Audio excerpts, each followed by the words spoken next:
US President Donald Trump has outlined a Gaza peace plan that has the backing of Israel and Gulf nations. Now, this 20-point proposal calls for a phased withdrawal of Israeli forces from Gaza and a new governing body overseen by a Trump-led board of peace. This plan treads lightly on thornier topics, though, like the role of the Palestinian Authority, you must note.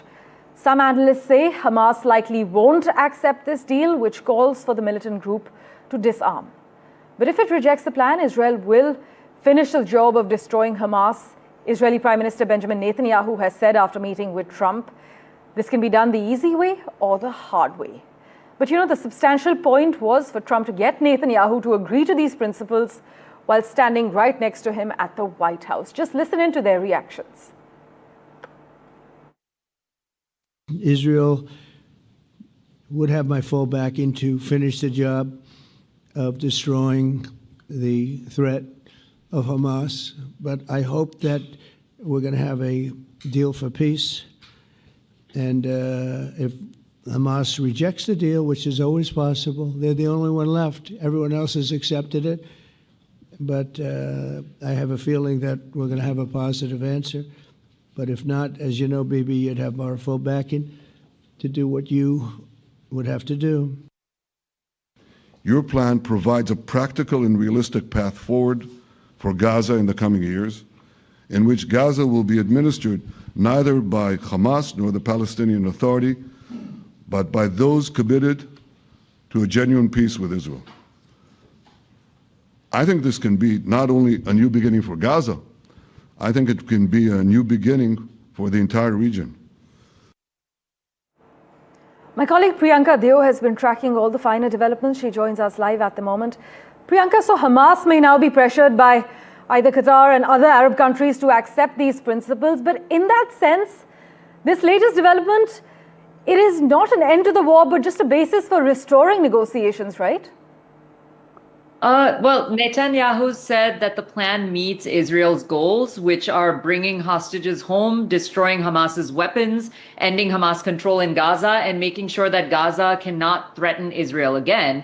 Trump called it a historic day for peace, but warned that Hamas, if they refuse, Israel will have full U.S. support to keep fighting. So the plan has several big parts. First, it calls for an immediate ceasefire. Second, Israel would release Palestinian prisoners while Hamas would release Israeli hostages. This would start within 72 hours. Third, Israel would pull back troops step by step, but only if Hamas gives up its weapons. The plan also sets up a temporary government in Gaza run by local experts with help from international leaders, including a board of peace where Trump would play a big role. The bigger goal is to rebuild Gaza as a new Gaza with foreign money, jobs, and housing, but without Hamas's military power. So the deal even offers amnesty for Hamas members who disarm while pushing out those who refuse. Those are just some of the strengths. Trump and Netanyahu stood side by side, showing unity and giving the plan more weight. The proposal also puts heavy pressure on Hamas, either accept the deal and join rebuilding or risk more war and isolation.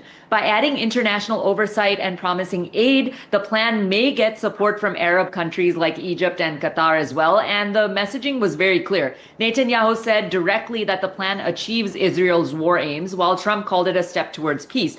But there are also very major challenges here. Hamas has not agreed to the plan, and without their cooperation, none of this can move forward. Even if they did, making it work will be very hard. Disarming fighters, setting up a new government, and rebuilding Gaza are huge tasks. So the next steps are crucial. We'll need to see if Hamas gives an official answer, how Arab countries respond, and whether the U.S. commits resources to make this happen. Small signs like hostage release or start of a ceasefire will show whether this plan is real or just talk at this point.